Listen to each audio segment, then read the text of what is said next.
কাগজে লেখা রাস্তা তৈরি সম্পূর্ণ, কিন্তু বাস্তবে সেখানে শুধু কাদা আর গর্ত। তাহলে টাকা গেল কোথায়? পশ্চিমবঙ্গের বিভিন্ন গ্রাম থেকে মাঝে মধ্যে এমন অভিযোগ সামনে আসে। সরকারি প্রকল্পে টাকা বরাদ্দ হলেও কাজ ঠিকভাবে সম্পূর্ণ হয় না। গ্রামবাসীদের দাবি, কাগজে দেখানো হয় রাস্তা, ড্রেন, বাড়ি সব তৈরি হয়ে গেছে, কিন্তু বাস্তবে গেলে দেখা যায় রাস্তা আধা তৈরি, ড্রেন ভাঙা, কাজ অসম্পূর্ণ। কিছু ক্ষেত্রে অভিযোগ, নিম্নমানের সামগ্রী ব্যবহার করে কাজ করা হয়, যার ফলে কয়েক মাসের মধ্যেই রাস্তা ভেঙে যায়।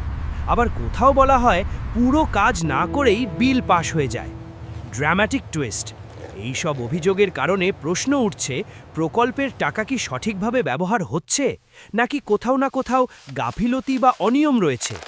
ব্যালেন্স। তবে এটাও সত্যি, সব পঞ্চায়েত বা সব প্রকল্প এমন নয়।